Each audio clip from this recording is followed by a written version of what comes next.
चलो जी, अब हम क्वेश्चन को सॉल्व करना शुरू करते हैं। तो क्वेश्चन में पूछा गया है कि एसिडिटी जो ऑर्डर जो है उसका क्या होगा।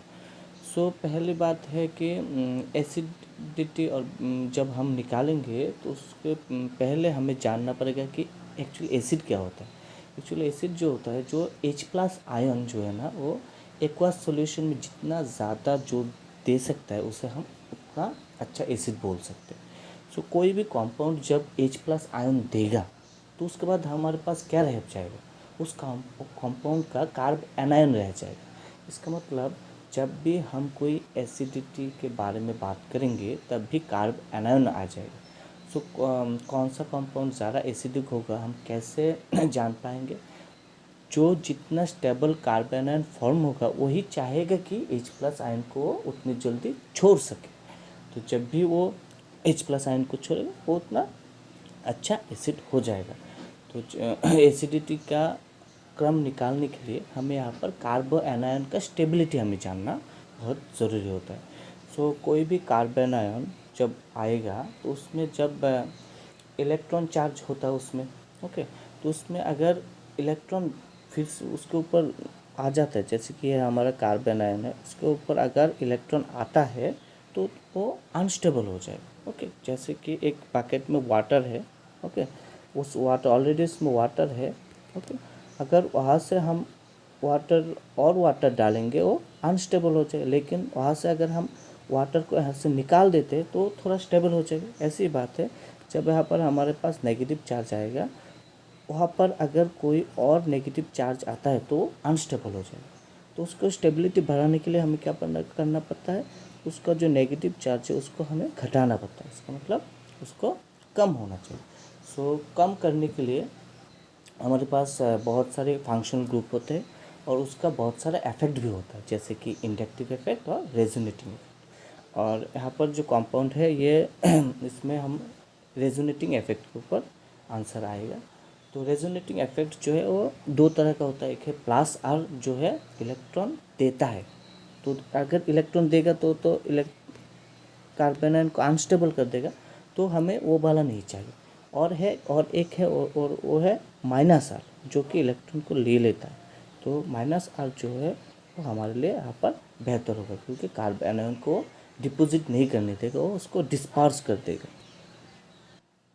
Okay, so minus R effect जो है, okay, so minus R group के ऊपर कुछ स्टेबिलिटी आता है। ओके, कुछ ग्रुप में माइनस आर इफेक्ट जो कि खींचता है वो ज़्यादा होता है और कुछ में कम होता है।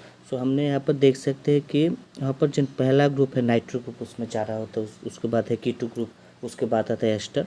तो आप लोगों को थोड़ा जो है ना इस माइनस आर इफेक्ट जिसमें इलेक्ट्रॉन को खींचना ज़्यादा होता है और जिससे कि हमारा कार्बन आयन उतना स्टेबल हो सकता है, इसको थोड़ा आपको बाय हार्ट थोड़ा सीख लेना होगा। ओके,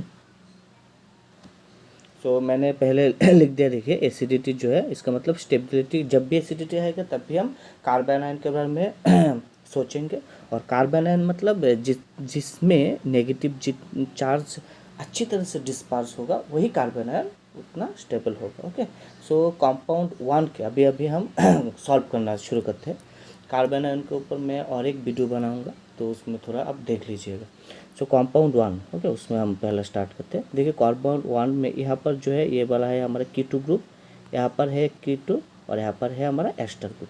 सो वो जो मैंने सीरीज़ दिखाया था पहले उसमें थोड़ा देख लीजिएगा। कीटो ग्रुप का माइनस आर इफेक्ट होता है और एस्टर में भी होता है। ओके, सो अभी क्या करेगा, कीटो ये जो है ना कार्बन आयन, वो एक यहाँ पर इलेक्ट्रॉन को ऐसे करके डिस्पर्स कर देगा कीटो ग्रुप की तरफ, because keto group has minus R inductive effect. यहाँ पर भी और एक यहाँ पर इलेक्ट्रॉन चार्ज डिस्पर्स हो सकता है और यहाँ पर जो है एस्टर जो है यहाँ पर भी डिस्पर्स हो सकता है। इसका मतलब यहाँ पर 3 तरीके से डिस्पर्स हो सकता है। तो ये कंपाउंड क्या करना चाहेगा, ये कंपाउंड चाहेगा कि H+ को छोड़ के ये नेगेटिव आयन बनाए, और जो क्योंकि वहाँ पर तीनों तरह से इलेक्ट्रॉन को खींच सकता है, इसका मतलब कार्बन आयन जो है इसमें सबसे ज़्यादा स्टेबल होगा। ओके, सो अभी हम दूसरे कंपाउंड को देखते हैं। ओके, दूसरे कंपाउंड में क्या होगा, देखिए यहाँ पर एक कीटो ग्रुप यहाँ पर है और एक कीटो ग्रुप यहाँ पर। इसका मतलब यहाँ पर दो तरीके से यहाँ पर डिस्पर्स होगा। एक तो यहाँ पर कीटो ग्रुप की तरफ और दूसरा होगा यहाँ पर। इसका मतलब इससे थोड़ा कम स्टेबल होगा लेकिन स्टेबल होगा। ओके, उसके बाद आते हैं हम कंपाउंड 3। इसका मतलब 3 में कौन सा वाला स्टेबल होगा। देखो अगर मैं इसको देखता हूँ, यहाँ पर कार्बन आयन यहाँ पर स्टेबल होगा क्योंकि माइनस आर ग्रुप यहाँ पर है। इसका लोग करीब वाला जो हाइड्रोजन है उसे हम कहेंगे एसिडिक हाइड्रोजन। ओके, तो यहाँ से कार्बन आयन प्रोड्यूस होगा। तो हो गया कार्बन आयन यहाँ पर प्रोड्यूस। तो होने के बाद क्या होता है, यहाँ पर देखो यहाँ पर कार्बन आयन प्रोड्यूस होगा, ये रेजोनेंस में पार्टिसिपेट करेगा। Okay good. लेकिन यहाँ पर जो ऑक्सीजन है वहाँ पर 2 लोन पेयर होता है। हमेशा याद रखना, ऑक्सीजन में 2 लोन पेयर और 2 बॉन्ड पेयर होता है। ये जो लोन पेयर जो है ना वो भी इलेक्ट्रॉन को यहाँ पर डिस्पर्स कर गया। इसका मतलब कीटो ग्रुप का जो माइनस आर इफेक्ट वो कम हो जाएगी क्योंकि यहाँ से तो थोड़ा इलेक्ट्रॉन जा रहा है। तो पहले यहाँ से इलेक्ट्रॉन जाने के बाद ये वाला इलेक्ट्रॉन फुलफिल हो जाएगा। सो यहाँ से वो इतना ज़्यादा इलेक्ट्रॉन नहीं खींचेगा। इसका मतलब इसमें थोड़ा कार्बन आयन स्टेबिलिटी कम होगा। किससे, इससे, क्योंकि यहाँ पर देखो कोई भी रेजोनेंस नहीं हो सकता क्योंकि यहाँ पर ऑक्सीजन है। उसके बाद ये देगा लेकिन उसके बाद तो कोई चांस ही नहीं, क्योंकि रेजोनेंस होने के लिए हमारे पास double bond then single bond then double bond, ऐसा कुछ अल्टरनेटिव होना चाहिए। लेकिन यहाँ पर तो कुछ भी नहीं। इसका मतलब ये वाला लिस्ट स्टेबल होगा। इसका मतलब इसका एसिडिटी भी कम होगा। तो इसका क्रम क्या होगा, 4 1 3 एंड 2। ओके।